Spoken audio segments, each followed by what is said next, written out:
habitual a esta hora aquí en Mega Noticias. Vámonos a debate con, y le doy la bienvenida a Sonia López, directora general de Pan American Clinical Research, y Eduardo Antonio Lara Pérez, académico titular de la Academia Mexicana de Pediatría y director general de la Fraternidad Médica por la Salud AC, Médicos Unidos por México. Sonia, doctor Eduardo, pues bueno, muchas gracias por estar aquí con nosotros a unas cuantas horas de que se lleve a cabo el sexto y último informe de gobierno del presidente en esta administración, donde la salud debería estar como en Dinamarca mínimo. Sonia, o sea, ¿qué es lo que vamos a escuchar el próximo domingo con este gran pendiente que se queda, pero dicen totalmente lo contrario y la gente se los cree? Hola Alberto, buenas tardes, saludos para ti y también para el doctor. Pues no, vamos a escuchar cosas que el resto de las personas, de los mexicanos, de los médicos, sabemos que no son ciertas. Como veíamos en la cápsula, hay 50 millones de mexicanos en carencia de acceso a los servicios de salud, un incremento de un 150% de gente que no tiene acceso, una inversión del PIB muy baja en comparación con el resto de los países de la OCDE, un 5.5 nada más, un aumento en la mortalidad materna. Básicamente 3 de cada 10 mexicanos tienen carencia al acceso de los servicios de salud. Unos tiempos de espera, por ejemplo, en urgencias altísimos. El que tiene más problema es el ISSSTE, esto con datos del Coneval. Zonas urbanas, o sea, la desigualdad entre zonas urbanas y zonas rurales es terrible. Mientras en las zonas rurales, en las zonas urbanas hay 15 hospitales, en las zonas rurales hay 0, ¿no? Otro tema, a ver, yo estoy diciendo lo que deberíamos de escuchar. Sí. No lo que vamos a escuchar, ¿no? Es verdad que no nos van a dejar un sistema de salud como el de Dinamarca, y lo hemos hablado miles de veces, porque de entrada Dinamarca destina un 12% de su PIB y México no. ¿Cómo ves, Eduardo? O sea, 12% del Producto Interno Bruto lo destina Dinamarca, México el 5%, pero es que es evidente los malos servicios de salud pública que hay, Eduardo, pero con que les digan lo contrario, mucha gente lo cree. Bueno, muy buenas tardes, Alberto. Muy buenas tardes, Sonia. Gusto en verte. Definitivamente, ojalá fuera el 5%. Corrijo un poco, es el 3% del Producto Interno Bruto. Y solamente aumentaron el 0.9% en tiempos de la pandemia. Hay que recordar que antes de este sexenio teníamos carencias, ciertamente, y el Seguro Popular era un seguro de financiamiento ante gastos catastróficos. ¿Qué quiere decir esto? Que el Seguro Social, que es para derechohabientes, pues atendía sus derechohabientes, y cuando había necesidad a través del IMSS-Coplamar de atender gente no asegurada, le pagaban en dinero la atención de ese tipo de pacientes con insuficiencia renal, que necesitaban un trasplante, etcétera, gastos que se llaman catastróficos y que la mayoría de los mexicanos pues no pueden enfrentar. Sin embargo, ahora tenemos pues una catástrofe en las instituciones. La gente con enfermedades crónicas como diabetes, hipertensión, van a su consulta que es tardada, diferida, sin estudios, y cuando llega y al fin lo ve el médico, pues la medicina no la hay. Y le dicen que venga en la siguiente semana y la siguiente semana, y los pacientes tienen que comprar de su bolsillo los medicamentos que deberían de estar recibiendo. Sí. Esa es una manera de ver las cosas. La otra es, ¿cuántas cirugías se han evitado? Sí. ¿Cuántos trasplantes se han hecho? ¿Cuántos eventos de vacunación llevamos? México, que era un ejemplo internacional de inmunizaciones, ahora no lo es. Y todo esto se reduce en la disminución de la expectativa de vida del mexicano, que a partir de la pandemia y este sexenio ha bajado de 2 a 4 años en el caso de la población adulta. Entonces, Yo creo que sí hay muchas cosas que se han quedado en el tintero. Hemos estado oyendo una narrativa política muy alejada de la realidad a lo que se enfrentará ahora el nuevo gobierno de continuidad. Esperemos que no sigamos oyendo esto y que haya cambio. Lo primer cambio que se necesita es poner gente diferente y invertir más dinero. Exactamente, Sonia. Eduardo, vamos a hacer una pequeña pausa de 2 minutos y regresamos con este tema. ¿Por qué desaparecieron el Seguro Popular? ¿Cómo funcionaba el Seguro Popular? ¿Y qué es lo que han hecho? Luego el INSABI, luego IMSS Bienestar. Volvemos en 2 minutos. Pasamos a este debate, lo que no se ha podido con la salud.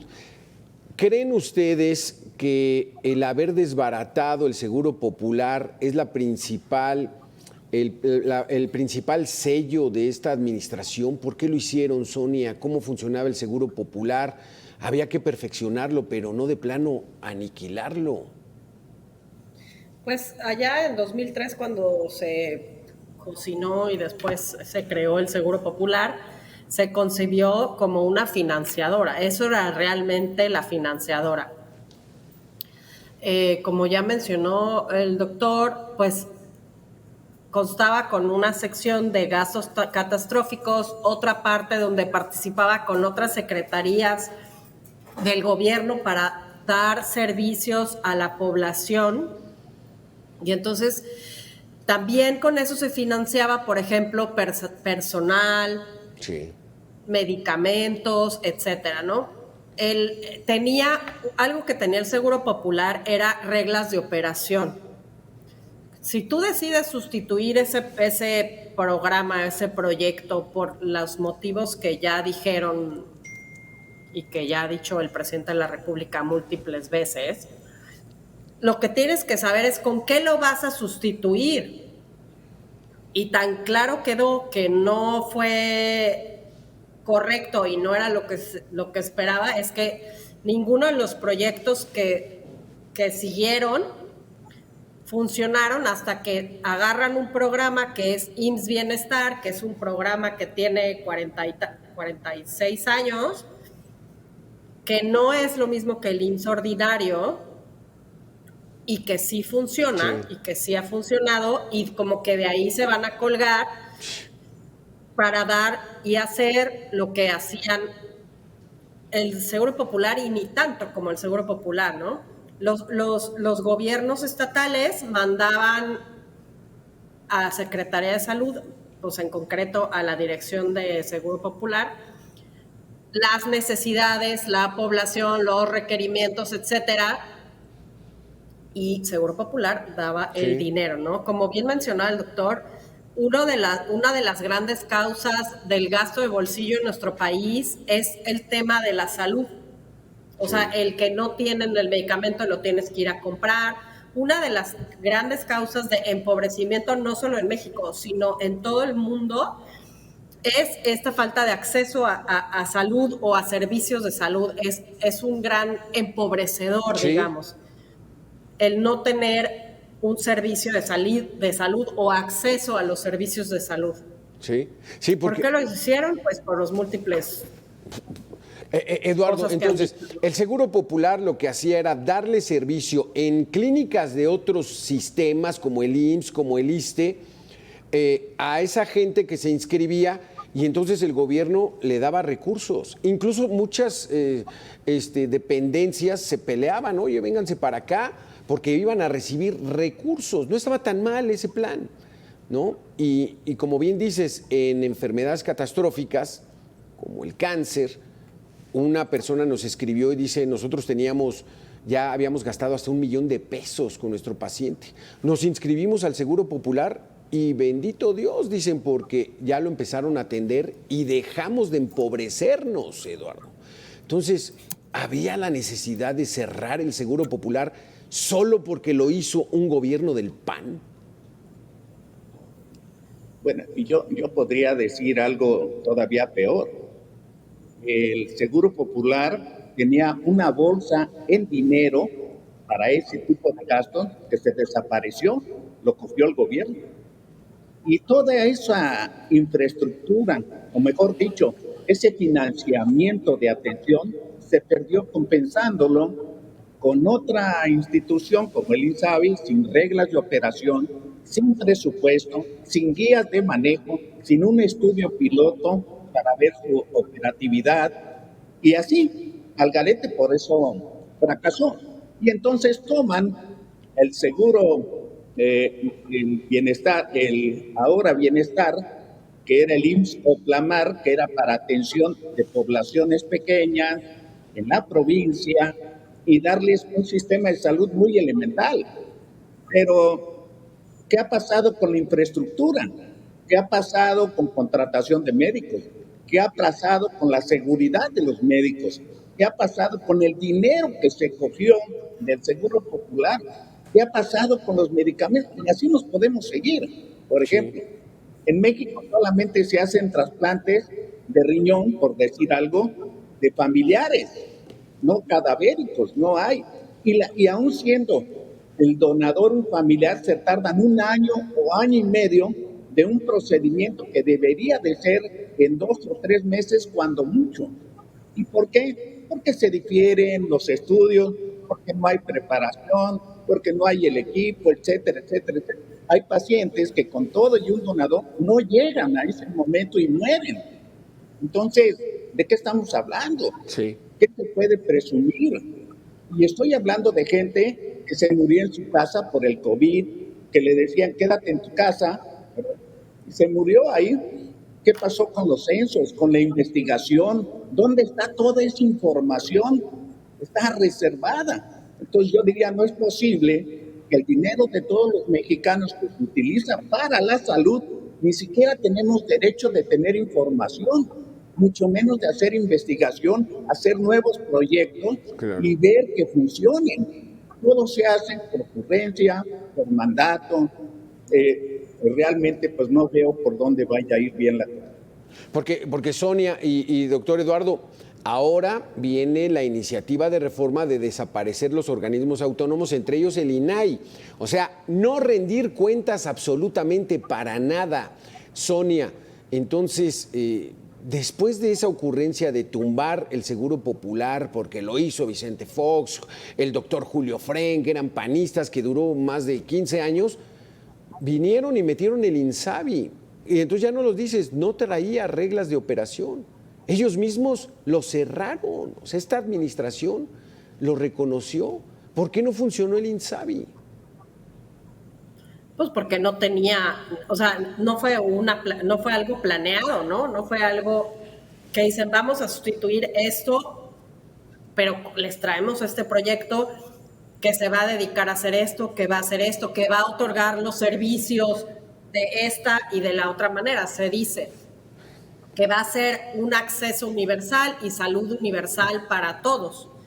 Pero no es cierto, porque, o sea, lo vimos en la cápsula, lo vemos todos los días en la gente que entrevistan en diferentes medios y la gente que se quejan en todos lados de que no hay el medicamento.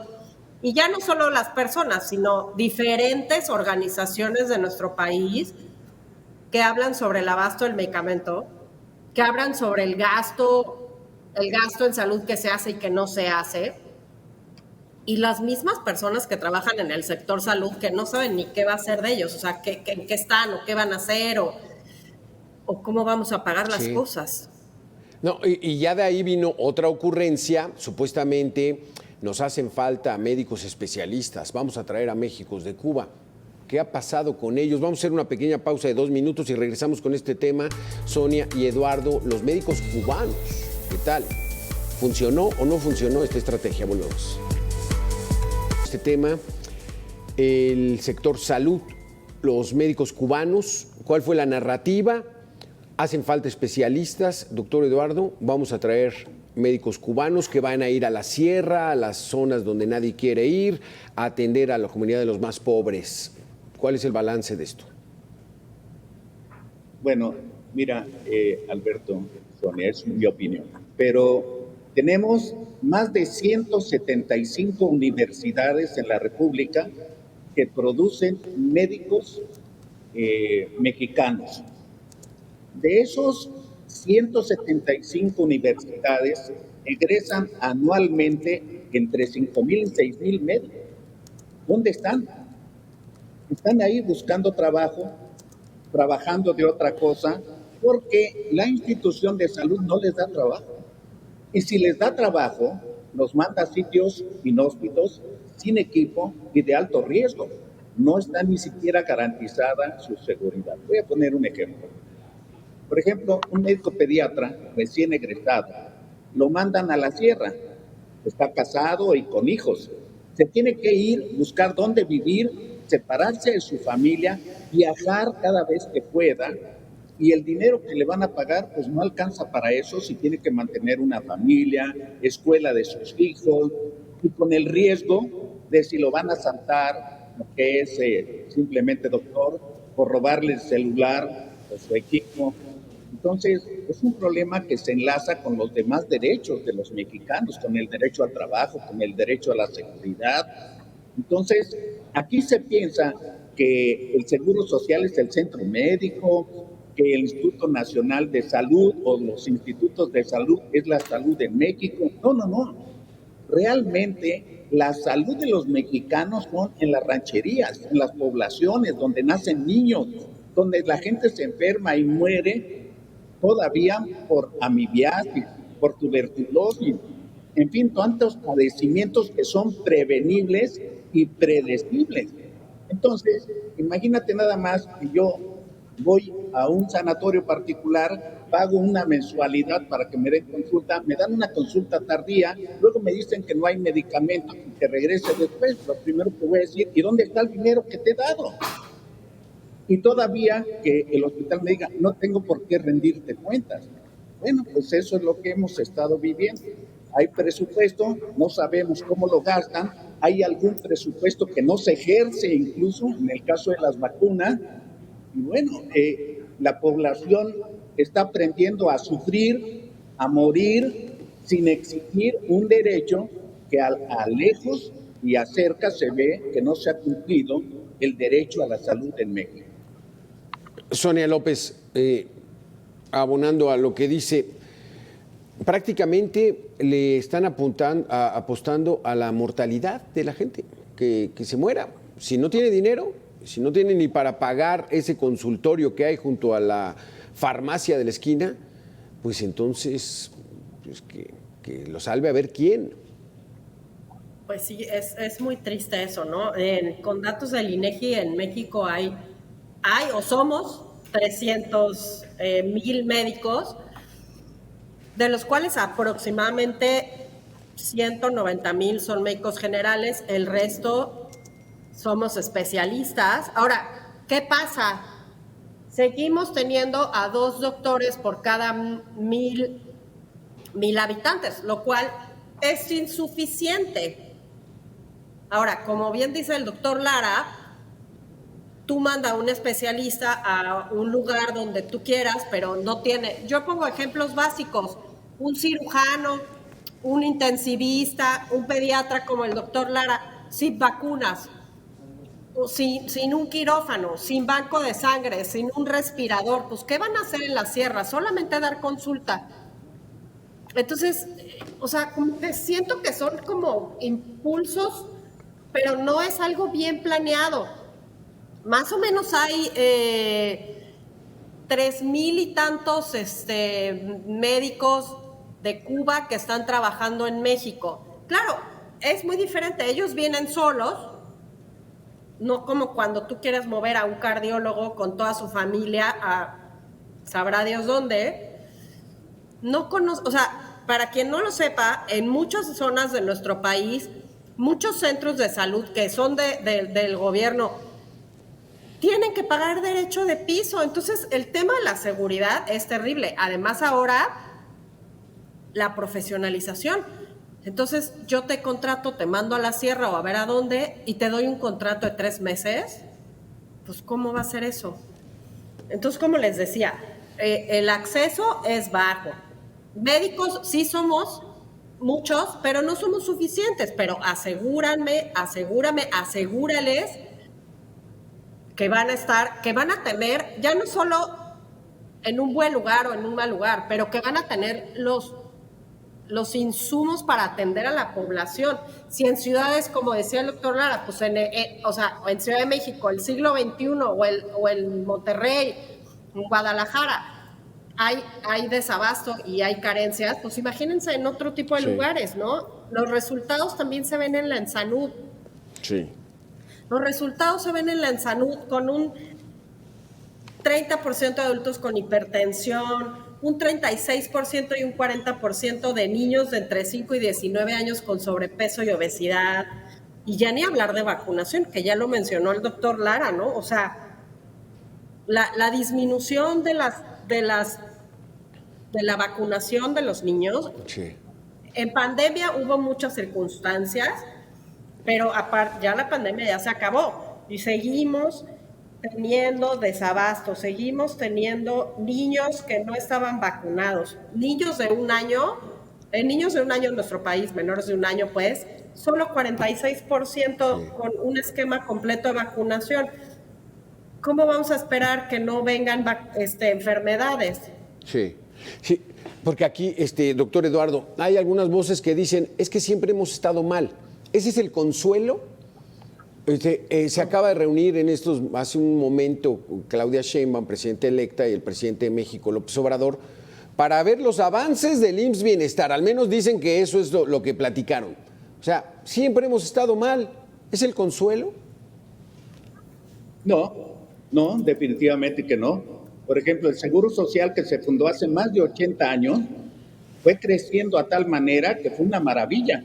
Lo primero que hizo fue desplazar a los médicos de primer contacto, y médicos que tenían su consultorio, su cliniquita, su farmacia, y la gente iba mejor al Seguro Social porque no le costaba y le daban la medicina y una buena atención con instalaciones modernas, con equipo moderno, haciendo investigación hasta la década de los 70.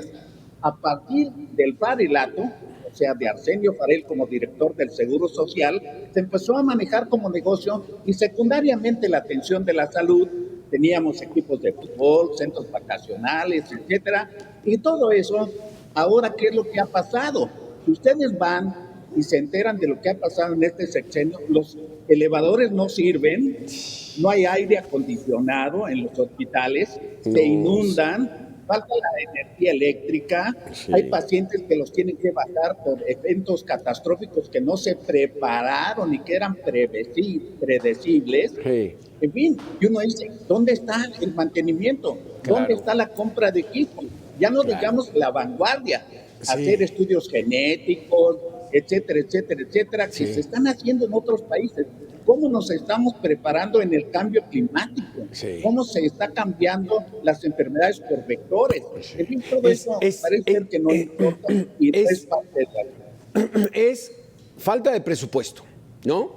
Falta de atención a darle dinero, o sea, financiar el sistema, como dice, vamos a darle mantenimiento, ya no vamos a crear más, vamos a darle mantenimiento.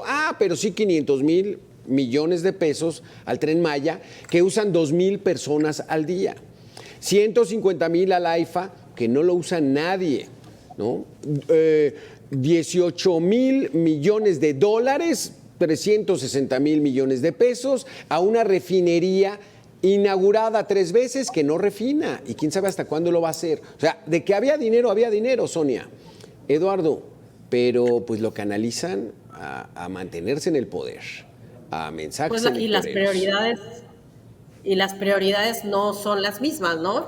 Sí. O sea, lo primero que tendrías que hacer es qué necesita el pueblo, qué necesita la población, y te aseguro que no necesitábamos otra refinería, no necesitábamos un tren, o no necesitábamos una megafarmacia, ¿no? Necesitábamos inversión. Es verdad que si tú quieres dar buenos servicios, lo primero que tienes que hacer es conocer qué tienes, y lo siguiente es invertir. Le pagaron 6,000 millones de dólares a Iberdrola por 13 plantas, supuestamente de nueva generación, para generar energía eléctrica, y el despilfarro fue brutal. Y el sector salud, ahí está. Sonia López, Eduardo Lara, muchísimas gracias por haber estado con nosotros aquí en Mega Noticias. Aquí vamos a hacer una pequeña pausa de 2 minutos y regresamos con más información. Gracias a los dos. Gracias, Alberto.